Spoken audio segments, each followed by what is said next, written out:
Olá, mundo, sejam bem-vindos a mais um episódio aqui do podcast. Esse é o episódio 94 aqui do Olá Mundo. Eu sou Guilherme Rambo e junto comigo aqui está Fernando Boom. Tudo beleza? Tudo certo. E por aí, como é que estão as coisas? Tudo certo por aqui também e temos follow-ups e feedbacks e perguntas, então vamos logo aqui que a gente tem bastante assunto para falar. Vamos ver se a gente consegue não acumular muito para os próximos episódios.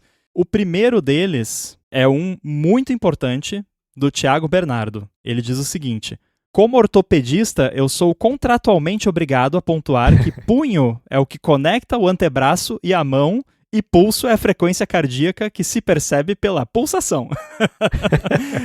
Eu imagino, eu também falei, eu já tinha feito essa autocorreção, né, mas enfim, coloquialmente o pessoal chama de pulso. Aí ele continua: a eletroneuromiografia pode ser feita por eletrodo adesivo ou por agulha e o que muda é a sensibilidade. Além de dar ping no nervo, ele mede o potencial elétrico. Quando o nervo sofre compressão, ele funciona mal, como no caso das síndromes de túnel do carpo e do túnel cubital. Eu gosto de pensar que os nervos da mão divididos são uma salvaguarda. Imagina lesar um único nervo e perder todo o controle da mão. Bad engineering. Concordo. Bom ponto. E obrigado, Thiago, por compartilhar conosco o seu conhecimento, porque, de fato, tá aí uma área que eu e o Boom não somos muito, ou quase nada, não temos muito conhecimento disso. Tudo que eu sei é que quando dói, dói. Quando dói, dói pra valer mesmo. Muito. Muito bem, seguindo aqui, o Carlitos Pedrosa mandou o seguinte, sobre aquele lance de OCR que a gente vinha falando. Olá, Rambo e Boom, uma dica: eu estive a fazer um sistema local on-device para tradução, não de comics, mas de folhetos de igreja, e alguns deles parecem comics. Utilizei o Vision Framework para fazer o OCR e depois o Translate para traduzir. Depois adiciono uma view em cima do texto original, usando a mesma fonte, porém no idioma já traduzido. Não é 100%, mas digamos que seja 90%, 95%, o que já é muito bom, e quando falha o usuário pode circular onde falhou, assim aplico o OCR novamente. Dessa forma conseguimos manter essa feature gratuita. E ele também manda um obrigado pelo podcast. De nada, Carlitos, e muito obrigado pelo feedback. Bem interessante mesmo esse uso dos frameworks aí. Inclusive, eu tentei fazer isso. Foi uma das approaches que eu tentei fazer no Glassy Comics para traduzir. Eu diria que em vez de 90, 95, no meu caso foi para 5%.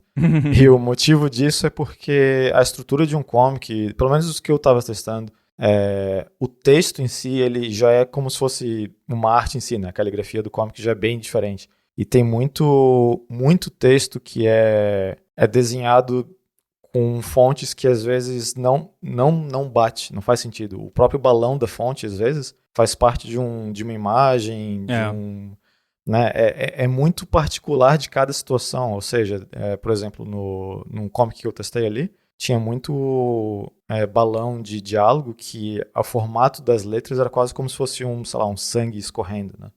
E não dava, não pegava algumas palavras aleatórias, e daí como não pegava o contexto inteiro de todo aquele balão do comic, que às vezes é separado por coisas que não faz sentido, a tradução não é boa, né? Porque as palavras fora de contexto para traduzir de uma língua para outra ficam muito ruim, quanto mais contexto melhor. Então eu tentei, funcionou mais do que eu achei que ia funcionar, para falar a verdade, mas não ficou num nível de qualidade que eu achei decente pro app. Se fosse mais, né, uma fonte um pouco mais padrão, ou se simplesmente os balões de comics não tivessem essas sobreposições estranhas que às vezes acontecem, daí eu acho que funcionaria melhor, mas por agora eu não consegui fazer um que funciona nesses casos específicos. Mas é bacana, é bem legal mesmo. É bem complicado porque comics de verdade, assim, porque folheto de igreja pode ter, às vezes, um layout similar, mas não é comic, né? Geralmente é mais padronizado.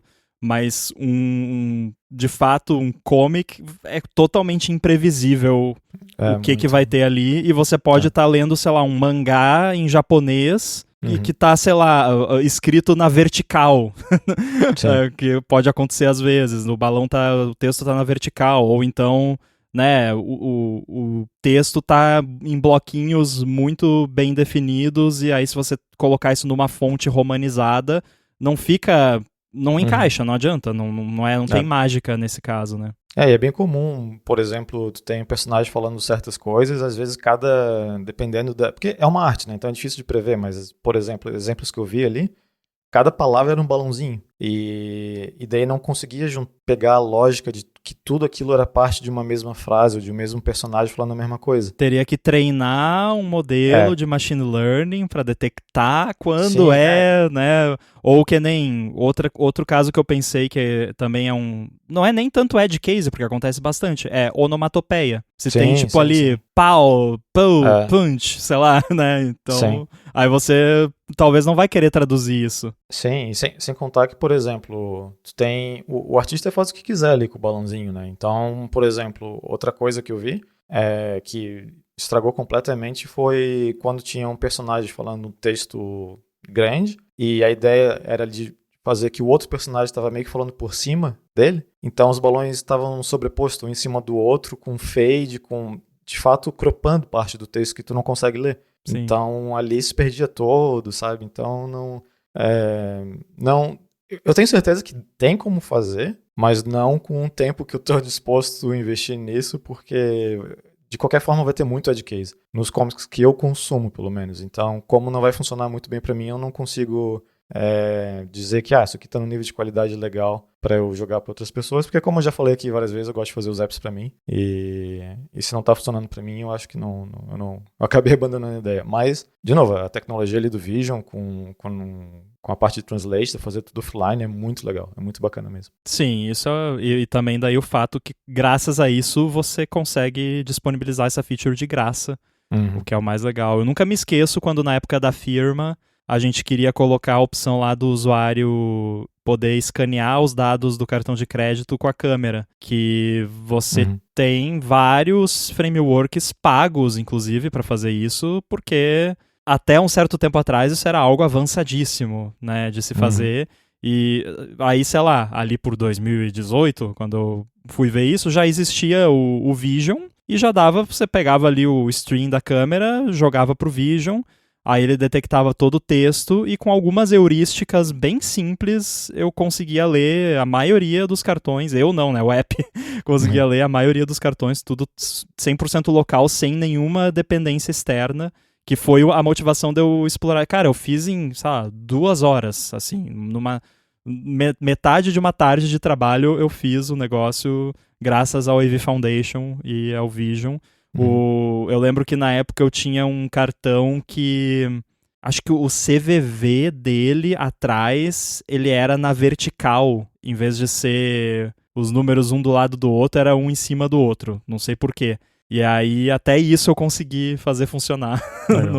Porque são heurísticas simples, são dados que têm um formato pré-determinado, então não é tão difícil de você identificar. Eu lembro que eu até usei o esquema lá de linguistic tagging para detectar o que era o nome da pessoa no cartão. Porque às vezes tinha alguns cartões que o nome ficava, os dados todos ficavam na parte de trás do cartão. E aí tinha lá, sei lá, banco não sei o que, contato 0800, taranã, demais capitais e regiões, taranã, e aí como que você determina se banco não sei o que é o nome da pessoa ou é só um texto que tá ali, né? Aí eu lembro que eu usei esse esquema de tagging que daí ele conseguia identificar, isso aqui é um nome de pessoa.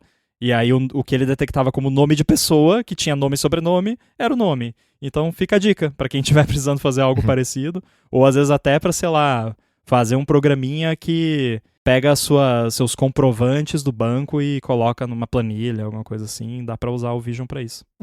O Vision é muito legal. Acho que a gente já teve um episódio que a gente comentou bastante sobre ele, mas fica de novo aí a ideia de estar querendo aprender uma API nova, ver como é que funciona, ter umas ideias. O Vision é uma bem bacana de dar uma olhada. E, diferente de muitas APIs da Apple, a documentação é muito boa. Sim, verdade. Seguindo aqui, tem também um recado que chegou do Ricardo Consolo sobre aquele papo todo que a gente vem tendo há vários episódios de monetização de apps. E aí ele deu a dica pra gente do Git City, mas a dica não é sobre o Git City. O Git City é o projeto desenvolvido por um brasileiro, que é o Samuel Rizon, E ele faz lives no YouTube compartilhando o desenvolvimento, inclusive as ideias dele de como monetizar o projeto para manter tudo no ar. E ele também responde perguntas do pessoal que assiste. A gente vai deixar o link para as redes do Samuel para quem quiser acompanhar, e quem quiser ver o Git City também é bacaninha, mas acho que o mais interessante aqui é compartilhar justamente o processo dele e esses pensamentos sobre monetização.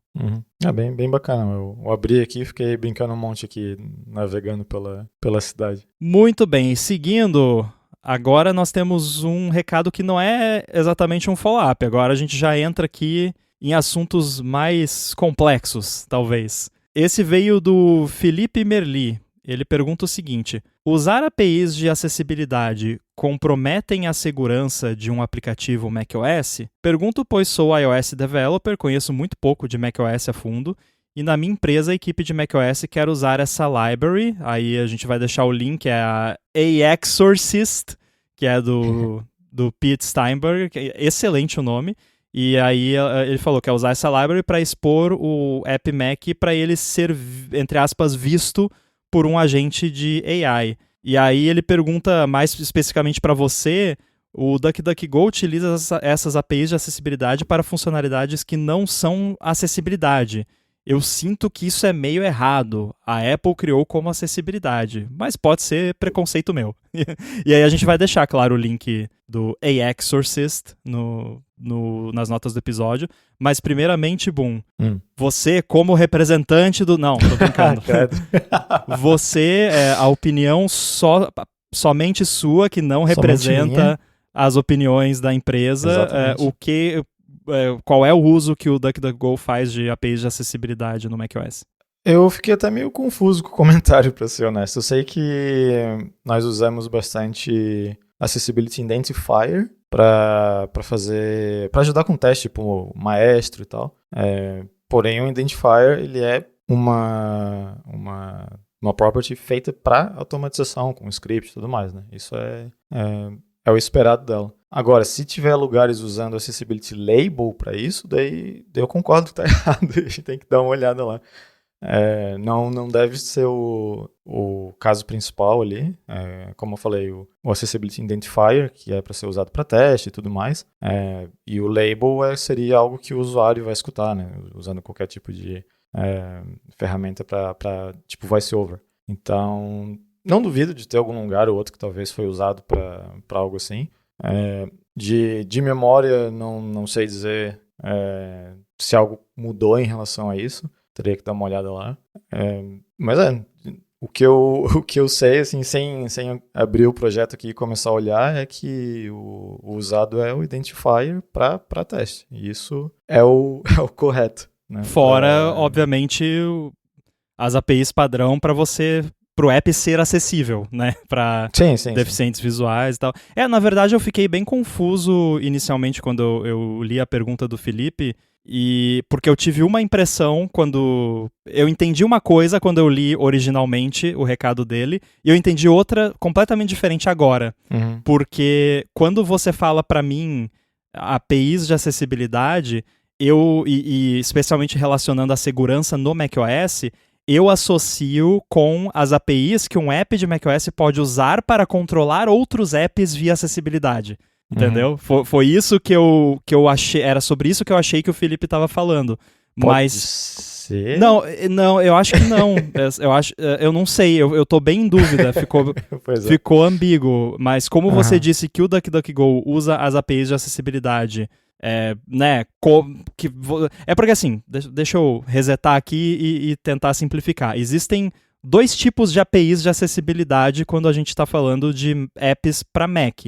Existem as APIs que você usa para tornar o seu app acessível, e aí é principalmente para pessoas que têm deficiência visual, que você vai colocar ali metadados na sua interface, principalmente, que tornam a sua interface mais fácil de usar para o VoiceOver, que é a ferramenta da Apple, ou outras ferramentas que fazem esse papel. E esse é um tipo de API. E o uso primário dela é para você tornar o app acessível para o VoiceOver e ferramentas parecidas. Aí tem o outro lado, a outra API de acessibilidade, as outras APIs, que são para o seu app se comportar, digamos assim, como se fosse o VoiceOver, né? E poder obter informações sobre o que está na tela, basicamente, para clicar em botão, digitar texto, abrir janela, fechar janela, mover, enfim, fazer.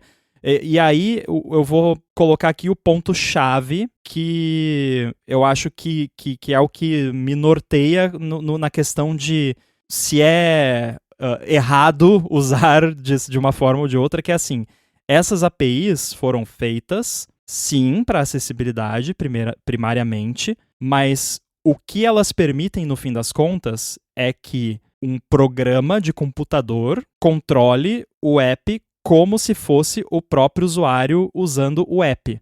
Então é diferente de você ter uma API, por exemplo, como Apple Events, que você tem dados estruturados e tem ali um protocolo específico que você chama uma função tal, com o parâmetro tal, e recebe como retorno tal. Não. Você tem ali, tem essa lista com esses itens, e tem esse botão, e tem essa janela, e você basicamente clica, digita, aperta coisas no... Enfim, você controla o app como se fosse um usuário clicando e digitando, que dá para fazer com as APIs de acessibilidade.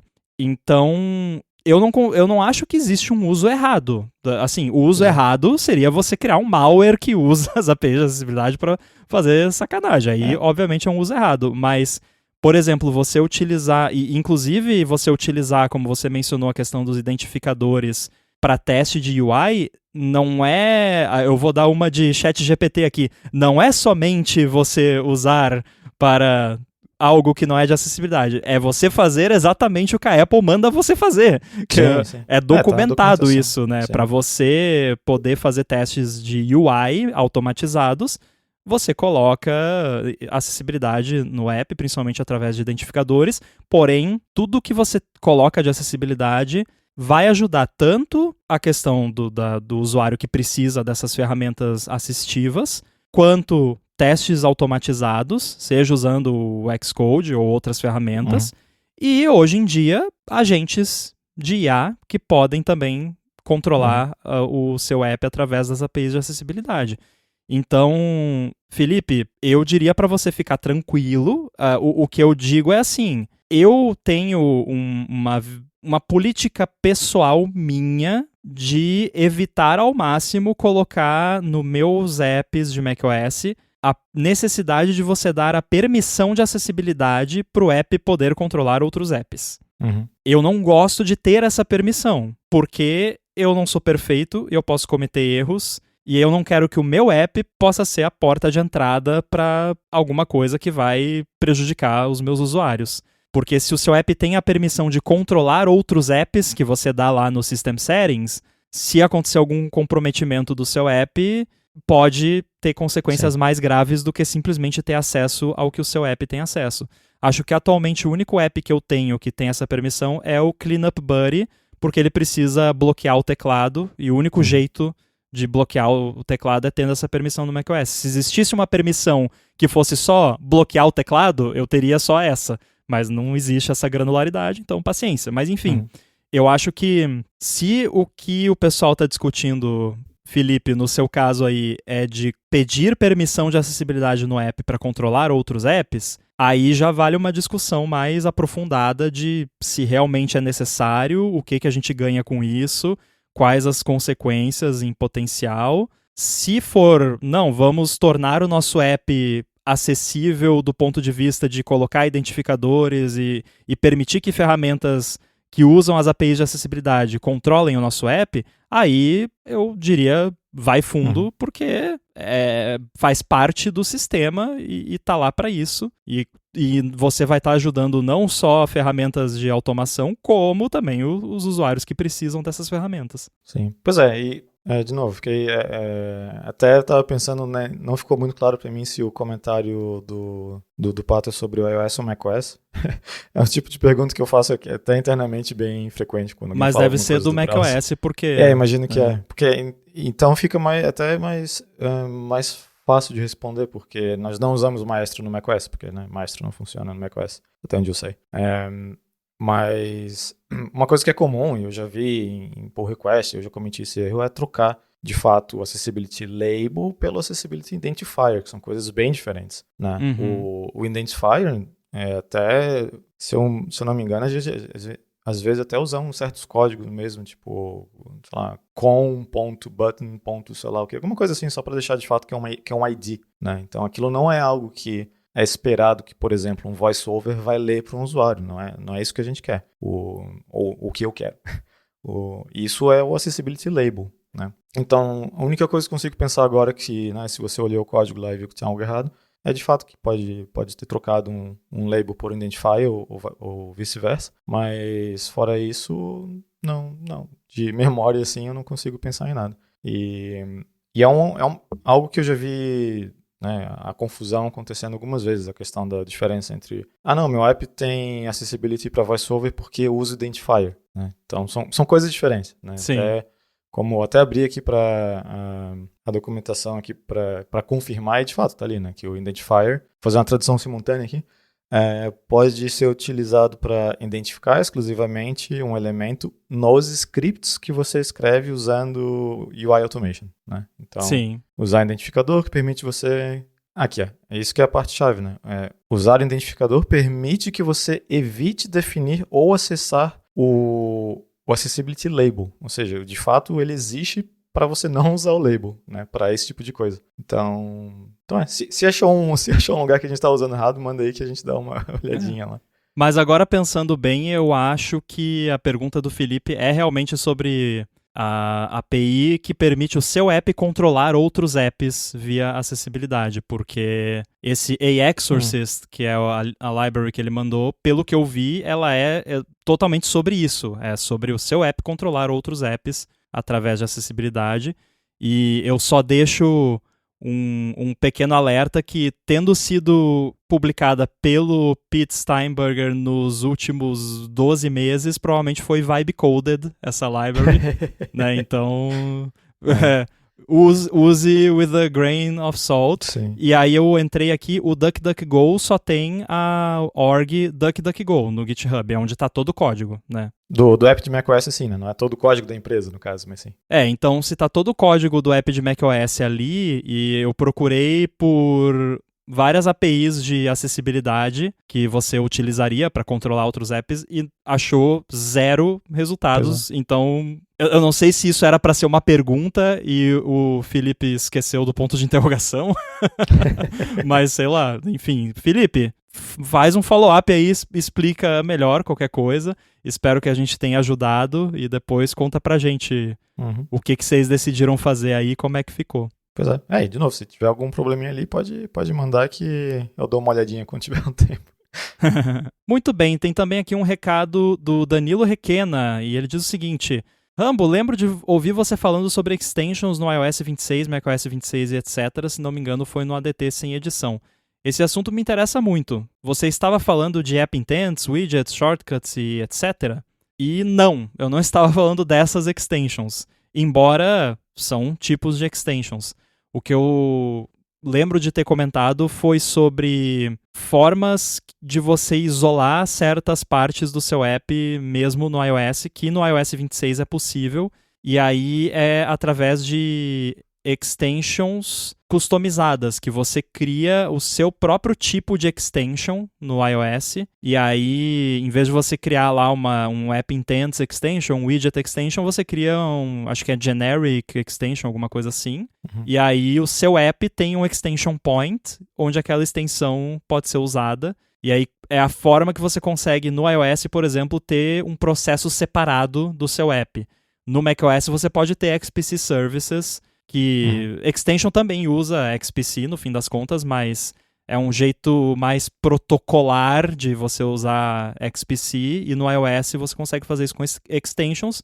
No macOS você já conseguia fazer extensions customizadas e extension points customizados, que inclusive terceiros podem criar extensions, não precisa ser tudo built-in no seu app, desde, sei lá, faz uns 2, 3, 4 versões de macOS, faz bastante tempo, mas no iOS isso começou esse ano, e eles também introduziram umas anotações que eu acho que é à base de macros e que usa meio que o mesmo esquema dos App Intents de extrair metadados do código Swift, que aí você não precisa mais criar um monte de arquivo plist para definir o tipo de extension, você meio que define tudo no seu código e o sistema gera os arquivos plist para você e já embeda no seu bundle.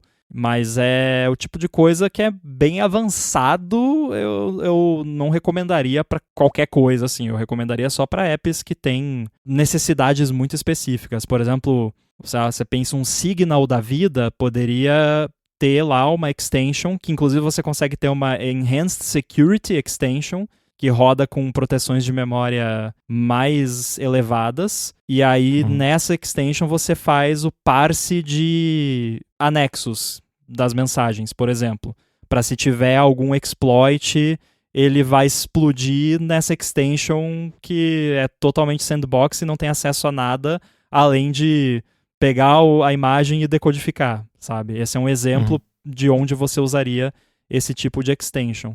Mas para um app mais comum, assim, eu não sei se eu utilizaria. Talvez se você, digamos que você tenha muito que usar alguma library de terceiros, principalmente de analytics, alguma coisa assim, de repente colocar essa parte de analytics numa extension e aí o seu app só se comunica com essa extension através de um protocolo bem definido, onde você só manda o que pode mandar, para garantir que o negocinho de analytics não consegue enviar tudo do seu app para uma nuvem que você não sabe de quem é, também poderia ser uma opção. Mas não é algo que eu recomendo, assim, você sair usando willy-nilly. O que você acha?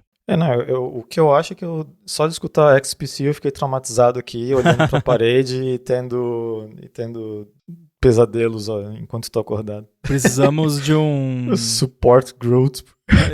Exorcista de XPC, sei lá. Não, só para dar um pouco de contexto, teve 1 ou 2 anos atrás, eu trabalhei bastante numa feature no browser do Pato, do macOS, que usa bastante XPC. E a quantidade de problema que eu tive, porque era uma coisa relativamente nova para mim, e 2, porque de fato tem muita pegadinha, tem muito probleminha que acontece. Por exemplo, o XPC vai estar... É basicamente, né, para quem não sabe, é um jeito de comunicar 2 processos diferentes. Então imagina que você tem os 2 processos que vai ser buildado, compilado e vai rodar pelo Xcode. Mas tu atualizou o processo A, o processo B ainda é o mesmo. Daí de repente você, o processo A aqui não quero mais, porque eu quero garantir que eu quero o novo, não quero nenhum cache, tu joga ele para lixeira. E de repente tu roda de novo, ele tá rodando o binário que tá na lixeira, não que você compilou de novo, porque sei lá por quê. E teve um que foi engraçado, que uma vez tu me falou que teve um que tava rodando a partir do archive do organizer. E eu pensei, até parece, daí aconteceu comigo. Então, cara, eu coloquei um... Isso é outro clássico também de desenvolvimento macOS. Eu coloquei um tipo novo de Deep Link no AirBuddy essa semana, do que eu tava fazendo aqui. Precisava de um novo tipo de Deep Link, uma nova URL scheme lá. E aí eu tava testando, e aí eu tava com o AirBuddy aberto, rodando via Xcode, com o debugger conectado, e eu clicava no link no Notes, ou em qualquer lugar para testar, e ele abria o build do preview, que fica em outro lugar. Aí, inclusive fica a dica, sabe como que eu resolvi? Eu descobri que assim, depois que eu dei build no Xcode, eu encerro o app no Xcode, abro lá, né, primeiro eu clico no ícone no dock para selecionar lá no Finder, no Derived Data, aí eu encerro o app que eu rodei via Xcode, abro ele via Finder, encerro de novo, aí eu rodo de novo do Xcode, mas sem compilar, só rodar, e aí o link funciona. Porque aí o Finder registra o novo local onde o app tá. Agora, só vale mencionar que você tá traumatizando as pessoas por tabela, né? Porque não é tão... Eu acho que a maior parte dos problemas que você enfrentou foram relacionados a você ter um XPC Service global no macOS. Sim. Porque no macOS você pode ter um serviço, um XPC, que ele é global, o que significa que qualquer processo no sistema pode, em teoria, se comunicar com ele. E você faz isso quando você tem um serviço que o lifecycle dele não é diretamente atrelado ao lifecycle do app. Por exemplo, quando você roda o Safari, cada tab, cada aba é um processo. E mais de um, inclusive, né? Que tem o processo de networking, tem o processo de GPU, enfim. Se você encerrar o Safari, esses processos encerram junto porque você não está mais usando, né? Na real, fecha quando você fecha a aba, né? Mas digamos que você tem um monte de aba aberta, você encerra o Safari, esses processos não ficam rodando. Mas você pode ter, por exemplo, tem um serviço no sistema que faz o sync de tabs do iCloud, bookmarks, reading list do Safari, essas coisas. Isso é um serviço que precisa ficar rodando mesmo quando o Safari não está rodando, porque você quer que você abra o Safari e já esteja tudo lá. Então, isso é um XPC Service global. Quer dizer que ele não está diretamente atrelado ao lifecycle do app que se comunica com ele, e também que outros processos podem se comunicar com ele. Isso é uma fonte de vários problemas de segurança, né? Porque você tem que autenticar a conexão, e se você não fizer direito a autenticação, você pode achar que está autenticando e não está autenticando. Então tem esses gotchas. Agora, quando a gente está falando de uma extension que ou de um XPC Service comum que vai bundled dentro do app, aí é um serviço local que só o seu app roda, e aí o lifecycle dele está totalmente atrelado ao lifecycle do seu app, e ele é bundled dentro do seu app, e não tem como, quando você for tentar usar, ele achar na lixeira uma cópia e usar, né? Então, nesse caso, é bem mais fácil de lidar, e extensions no iOS, no caso, funcionam do mesmo jeito, porque não tem como a extension tá na lixeira ou, sei lá, em qualquer outro lugar. E aí é mais fácil, você elimina toda essa parte da desgraça que é lidar com isso no macOS, né? E aí o resto é bem mais simples, mas ainda assim, porque tudo tem que ser protocolado, né? Você pode, em teoria, só cuspir JSON para um lado e para o outro, mas não é o ideal. Foi uma experiência interessante. eu tava perto de achar que se eu rodasse o app num Mac e depois no outro, ele ia dar um jeito de conseguir conectar no XPC de outro computador. Mas é uma experiência similar a tentar rodar um app no Apple Watch. Que tu tenta e o negócio parece que não quer funcionar. Então, mas sim, se você tem um XPC que é atrelado ao lifecycle do Type, as coisas ficam bem mais simples. Então, sim, o meu trauma é específico. E depois vai pegando umas dicas e macetes de como melhorar as coisas. O trabalho continua bem, né, laboroso, ele continua bem chato, mas pelo menos sabendo as coisas que têm que ser feitas, tu acaba criando um arsenal de como resetar tudo que tem que ser resetado, limpar tudo que tem que ser limpado e garantir que vai começar do zero. A vantagem do macOS é que você consegue, a partir do momento que você sabe dessas coisas, você cria ali um script que vai lá e apaga o que tem que apagar, né? Eu, por exemplo, depois que eu distribuo um build do AirBuddy, eu vou lá nos archives do Xcode e eu apago o .app do archive, porque eu não preciso mais, eu já tenho o DMG, já está notarizado tudo, então aquele .app lá dentro dos archives, ele só está servindo para aumentar o espaço em disco ocupado e para ser rodado, né? O que acontece às vezes também no macOS é com extensions. Pode acontecer isso, por exemplo, você tem um widget, aí você vai ver lá, nossa, o widget tá estranho, não tá funcionando direito. Aí você vai ver, o widget tá rodando de um archive do Xcode de 2 semanas atrás, sendo que você tá com o app lá em /applications, e enfim.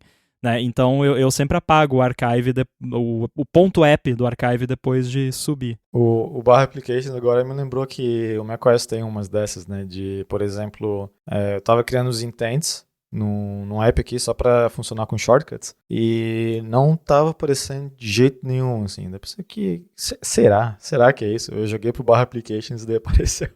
Cara, então... eu já falei isso e eu vou falar de novo. Talvez eu devesse mandar um e-mail pro John Turnus sobre isso, né? Agora que ele vai ser o CEO, porque tem tanta coisa já nos sistemas da Apple que é allow listed, assim, né? Que tem tipo, tem formas de você fazer isso que a gente permite, tem formas que não.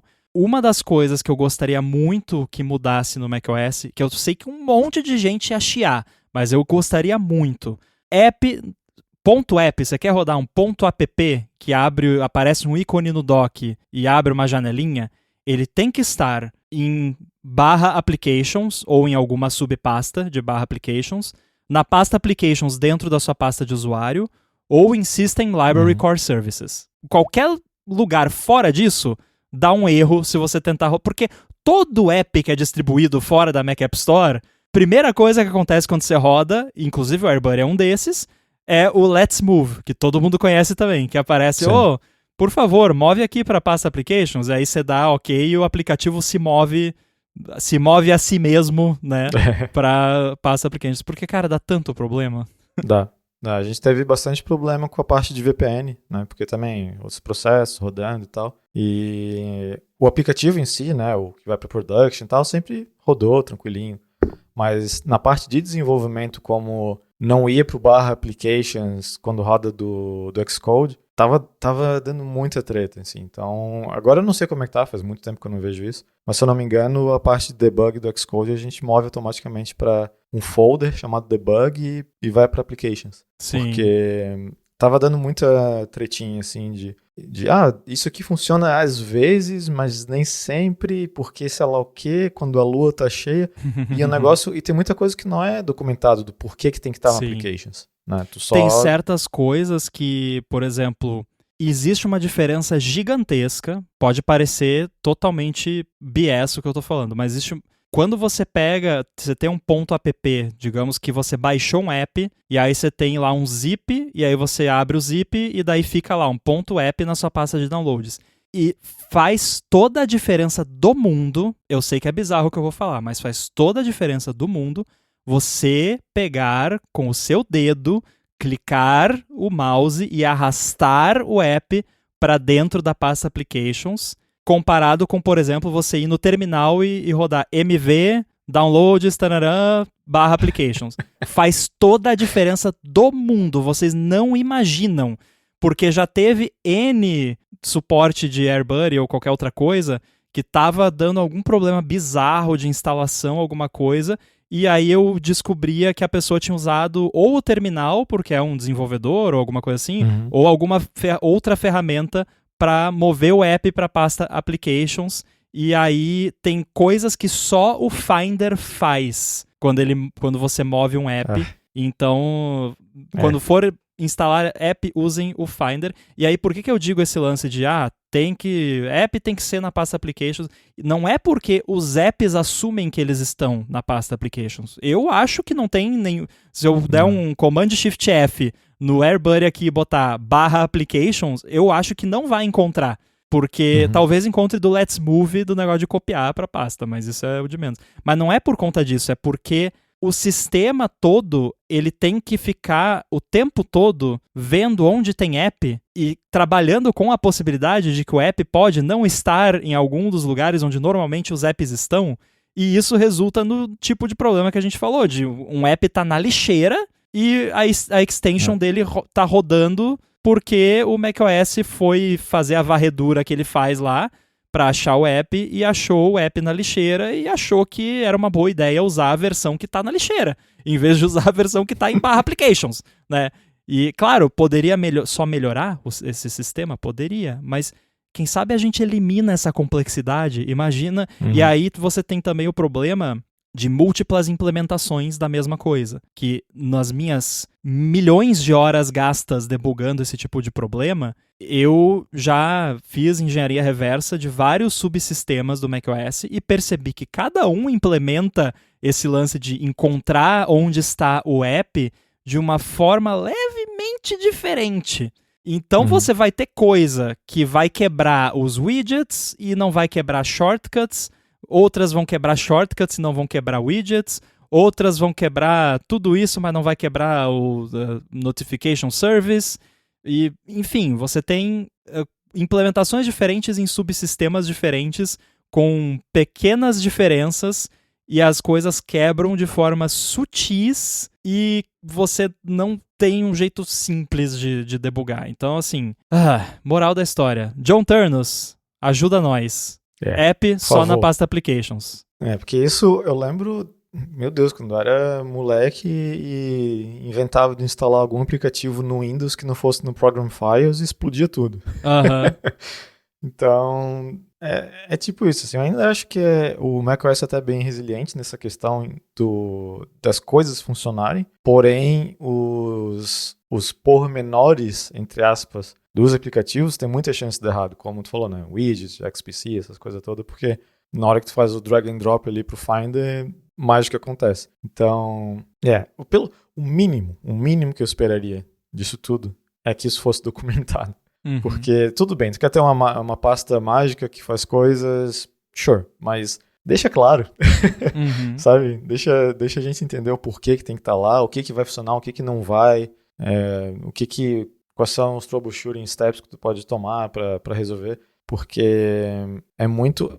Uma coisa frustrante é, né, o negócio funcionar às vezes, não ter ideia nenhuma do que está acontecendo e não é algo necessariamente do teu código, não é algo que tu fez, é algo do sistema que está decidindo que vai ser aquele behavior e é isso aí, deu. Né? Eu dei o exemplo aqui do Apple Watch. Outra coisa que acontece bastante com o iOS são os widgets, principalmente os Control Center widgets. Se você muda de ícone deles, sabe? É bem comum os ícones não atualizarem. Eu mais uma reclamação pro John Turners aqui. Eu tô com um problema já, acho que desde o 26.4. Todo o update do iOS, mesmo que seja do 26.4 pro 4.1, toda atualização, eu tenho uma página no meu Control Center que é só coisa do Home. São só lâmpadas, ar-condicionado, fechadura da porta, tudo coisa do Home. Toda atualização de iOS que eu faço, eu vou, depois, quando eventualmente eu vou nessa página do Control Center, que eu uso bastante, inclusive, tá todos os controles ali estão no Home Setup.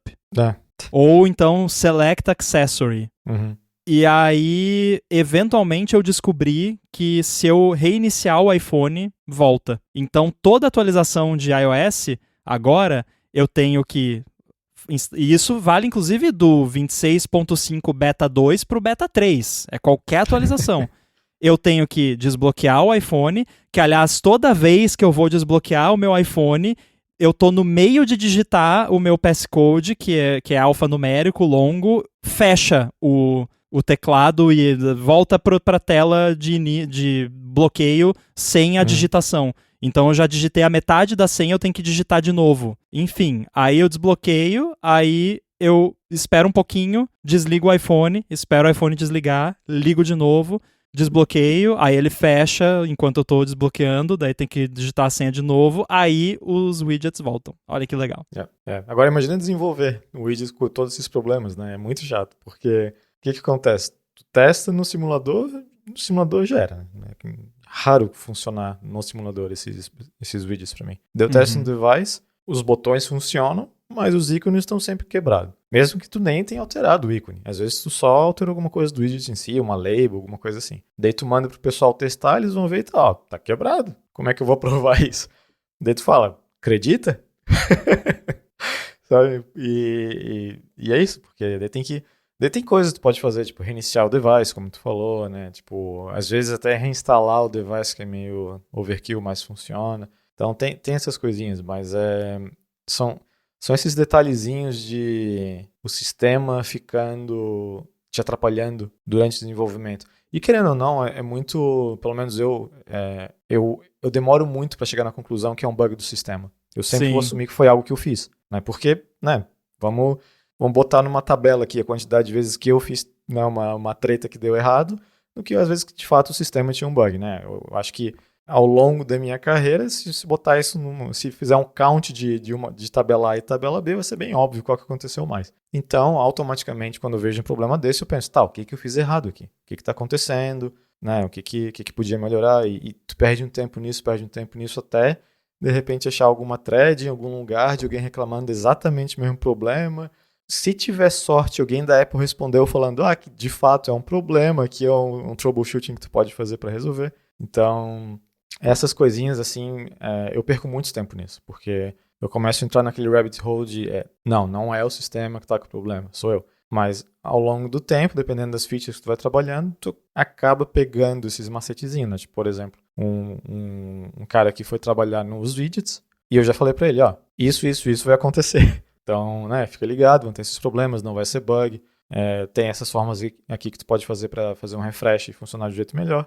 E né, exatamente foi o que aconteceu. Testava, o widget não mudava, o ícone não mudava. Então, tem essas coisinhas que para mim elas são estressantes, porque chega em algum momento que não tem uma saída do teu problema, a não ser assumir que é problema da plataforma. Só que é coisa de último caso, né? É muito difícil. E quase sempre quando isso acontece, a gente acaba usando, principalmente eu gosto de usar aquele, qual que é o Developer Tickets lá? O DTS. DTS. Porque daí, de fato, vai chegar alguém da Apple e olhar o negócio e falar, não, ó, meia culpa, né? Isso aqui tá acontecendo, é um problema do nosso lado, tá tudo certo aí. Nesse momento, né, se não achar alguma coisa online antes de confirmando isso, nesse momento daí dá para respirar. Ok, a minha parte está feita, o problema não é meu, e é melhor ainda quando isso acontece, porque ainda mais num ambiente empresarial, né? Tu consegue chegar e falar, tá aqui o recibo, né? Eu fiz o que podia, daí eu consigo respirar mais tranquilo. Mas o negócio do XPC lá me deu um pouco de trauma por causa disso, né? Um monte de coisa, um monte de macetezinho que eu não sabia, que eu fui aprendendo, que, né, não acho documentação. Por exemplo, esse de arrastar com o mouse e com o terminal, eu nem sabia. Eu aprendi agora contigo falando. Aí, ó. É muita coisinha, né? Muito detalhezinho. E vai saber se daqui no novo macOS eles não mudam isso, sabe? Que já como não está documentado, não vai ter diff da documentação, então... Outra dica que eu sempre dou, que a galera overlook, muitas vezes, inclusive eu às vezes esqueço, é que num device iOS que está com o Developer Mode habilitado, com aquele device CTL, você consegue, por exemplo, matar processos no device. Sim. Então, é bom, às vezes, você se familiarizar um pouquinho com os processos que estão envolvidos no que você está fazendo. Por exemplo, se eu tivesse com um problema de widget, eu mataria o ChronoD e o LinkD. Esses dois, geralmente, o LinkD também é importante se você estiver fazendo shortcuts, actions para shortcuts. Já várias vezes aconteceu de eu ter algum probleminha de, rodei esse build novo do app e não atualizou lá no shortcuts as actions. Roda ali o comando para matar o processo, que eu até tenho um alias aqui que já faz isso mais rapidinho, e resolve. Então fica a dica, deem uma estudada na documentação do device CTL, ou pede pro Claude ou pro Codex fazer um scriptzinho pra vocês que ele faz. Tu falando isso agora, eu lembro que a gente já tinha comentado e tu tinha me dado essa dica. Eu tenho eles isso também. É muito prático. Eu acho que eu tenho até um gist no meu GitHub que é sobre isso. É bem bom mesmo. Bem bom. Salvou bastante dor de cabeça já. Já achei aqui. Eu vou colocar nas notas do episódio o link pra esse meu gist do GitHub, que é uns ilhazinhos bem simples. Eu não sei se eles ainda funcionam do jeito que estão no GIST, mas enfim. Já dá para ter uma ideia, pelo menos, de como funciona para quem ainda não conhece esses comandos. E, enfim, Danilo, boa sorte aí com as suas extensions. Espero que não seja em app de macOS. E quem tiver perguntas a respeito disso ou de outros assuntos, pode mandar pra gente. A gente ainda tem aqui alguma coisinha guardada, porque, né, não temos tempo de falar de tudo, infelizmente. Mas, por enquanto, é isso. Vai lá em gigahertz.fm/feedback e manda lá suas perguntas, sugestões de tema. E pra falar com você, Boom, como é que faz? Tô lá no mastodon.online, @boom, BUNN. Muito bem, eu tô lá no mastodon.social, @inside. E a gente volta em breve. Abraço.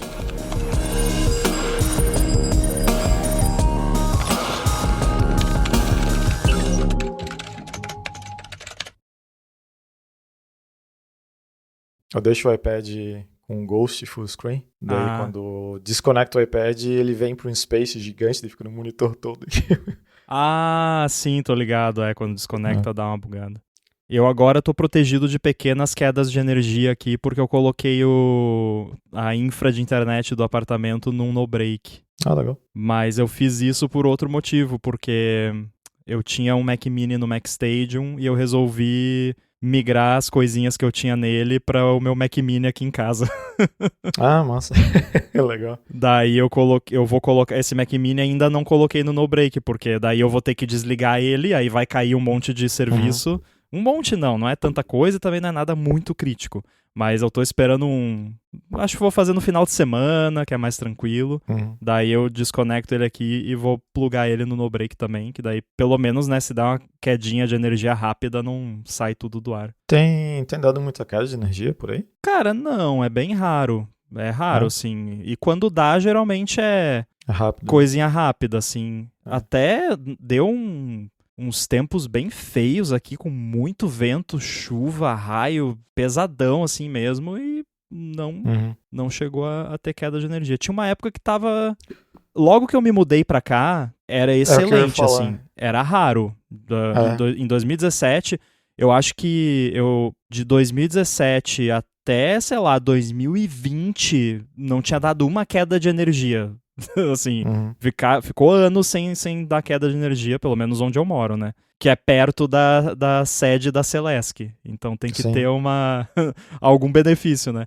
Mas aí teve uma época que tava meio ruim, tava meio chatinho, assim, volta e meia dava umas quedas de energia. Mas assim, também, sempre coisa rápida, né? Aí eu lembro que eles fizeram umas mudanças bem grandes na rede elétrica aqui, tanto da rua quanto do condomínio, e melhorou bastante depois disso.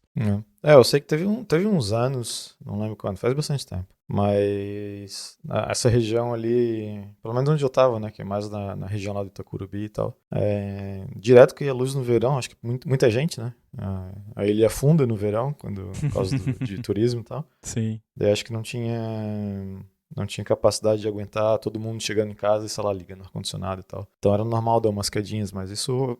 Quando eu me mudei, quando eu saí, já tava melhor, assim, já não tava acontecendo com tanta frequência. Mas tinha uma época que era brabo, assim, não... Era água e luz, assim, que do nada, acabou. A água continua meio... assim, sabe? Não é frequente, mas acontece volta e meia. Mas geralmente não é nada demais. O que é certo é que acho que a cada 3 meses o condomínio faz a lavagem das caixas d'água, né? Aí nesse dia, mas daí eles avisam com antecedência, dá pra se planejar. Mas energia mesmo assim, ficar muito tempo sem é raro. A última vez que ficou bastante tempo sem foi quando eles fizeram essa manutenção que eu falei, que daí ficou acho que umas 6 horas, mas aí também tinha sido avisado com antecedência, né? Eu fiquei aqui trabalhando no MacBook, na bateria e usando 5G mesmo. Azar. Na emergência funciona bem. Já fiz isso algumas vezes. Dá pro gasto. Aí eu vou botar esse Mac Mini no break, vai ficar de boa. Legal. Eu também não exponho nada, porque dá medo de colocar um servidor em casa por conta de exposição a ataques, né? Tipo, se você abrir a sua rede pra internet, isso é um perigo. Mas aí eu não fiz isso. Eu uso, que inclusive eu já usava lá no MacStation, porque é muito prático, que é o Cloudflare Tunnel, que aí você roda um daemon no Mac que faz um túnel pela rede do Cloudflare. Então não é tipo abrir a porta do seu Mac, né, a porta 800 ou sei lá, qualquer que seja a porta. E aí também você consegue servir várias aplicações ao mesmo tempo. É bem tranquilo de fazer. E eu gerencio tudo com Launch Agents no macOS. Tem os arquivinhos plist lá e é isso. Né? Roda o launchctl, load e unload para iniciar e desligar, e é isso. Dá também para separar as redes, né? Se quiser fazer um negócio aqueles mais garantidos possíveis, consegue fazer 2 paths de uma rede interna, onde uma não conversa com a outra também. Sim. Tem um pessoalzinho que faz isso o pessoal self-hosted, né? Tem gente que faz rede pra cada coisa, assim, tipo, todos os meus shells e, sei lá, Philips Hue, sei lá o que for, vão ficar numa rede específica. Eu tenho uma rede específica só pra guests que chegam aqui em casa, que não, sabe, tipo, não... Mas tem que ter os roteadores certos, tem que fazer as configurações lá, eu deixo tudo na mesma aqui. Aqui eu acho que eu poderia fazer isso com o equipamento que eu já tenho, mas por enquanto eu vou deixar assim. Talvez o único problema é que eu ainda preciso, de vez em quando, usar esse Mac Mini, e por conta disso ele tá logado na minha conta da Apple. Eu odeio isso, Mas isso é chato. Mas ele tá. Mas aí as coisas de servidor rodam como um outro usuário limitado que, né, mas obviamente o ideal seria ser um Mac limpo só com essas coisas, e vai ser, só porque eu ainda tenho que testar algumas coisas no Sonoma, e esse Mac é o único Mac que eu tenho rodando Sonoma, e não dá pra testar coisa de AirBuddy em máquina virtual, porque não tem Bluetooth, então não adianta. Então esse Mac Mini eu ainda faço isso com ele, mas em breve essa função dele vai deixar de existir, aí eu consigo fazer mais bonitinho mesmo o servidor.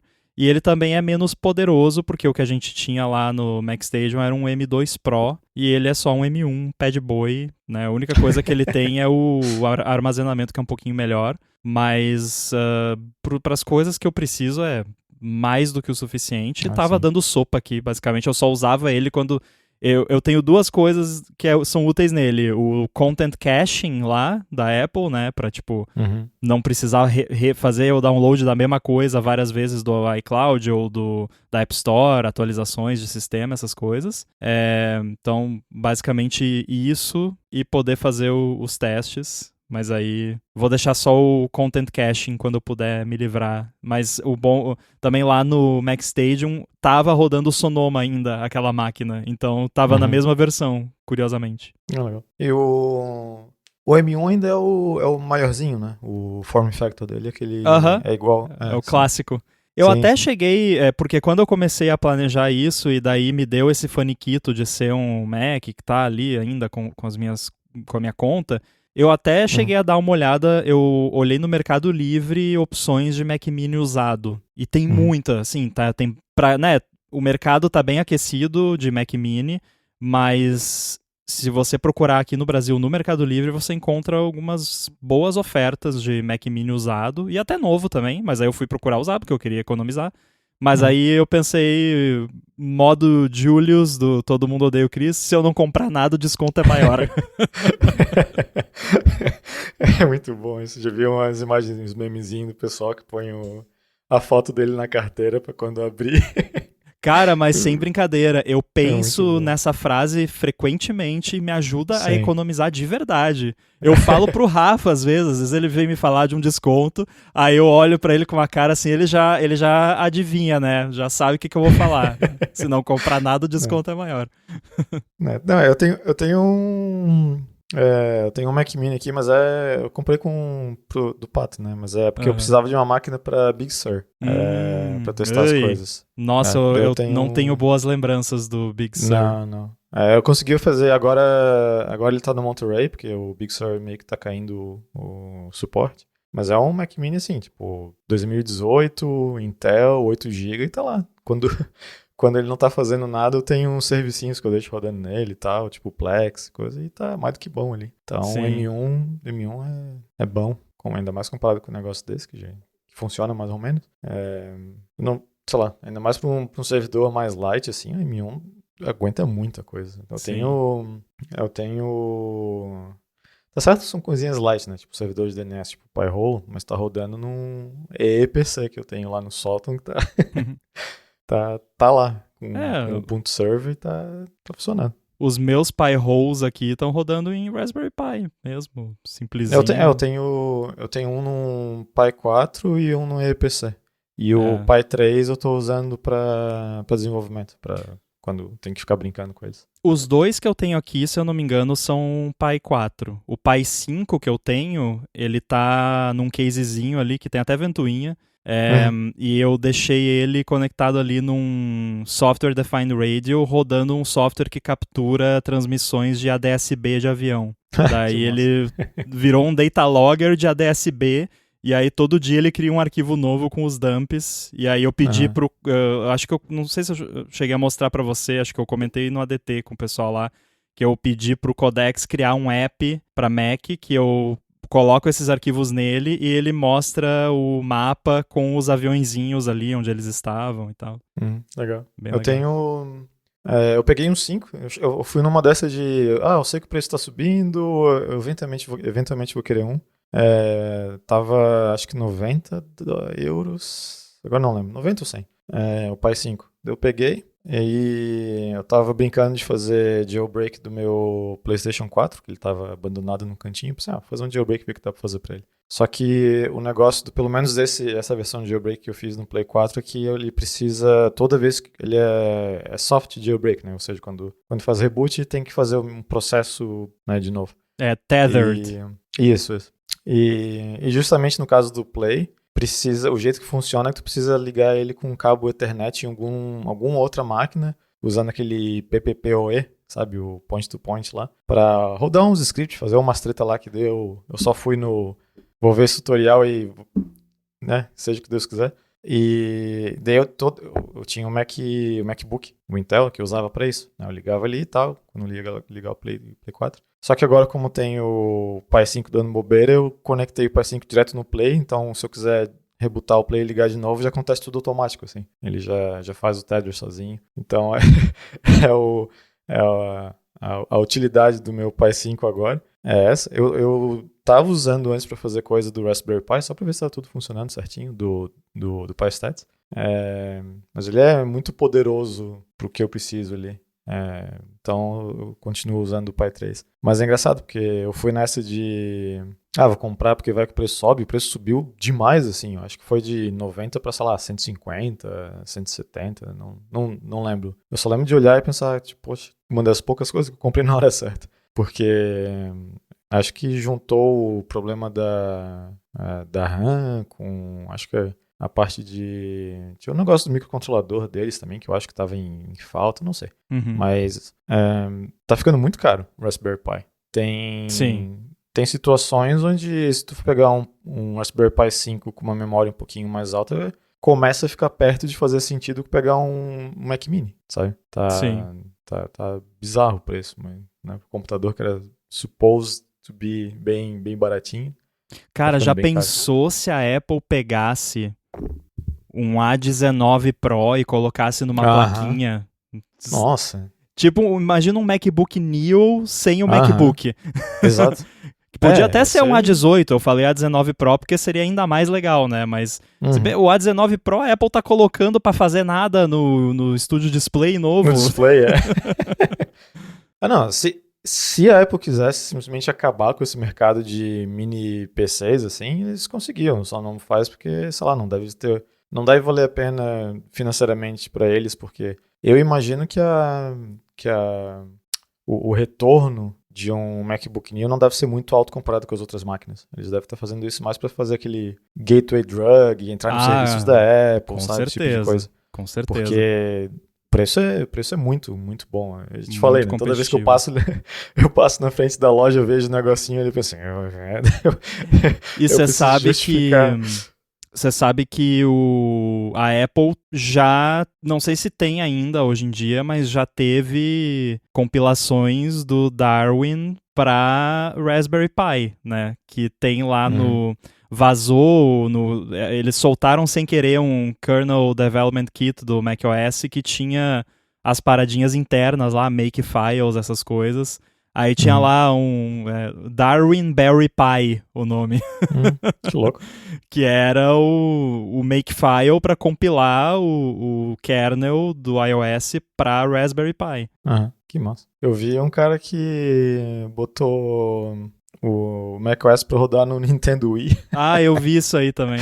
O YouTube recomenda os mesmos vídeos pra gente. Deve ser.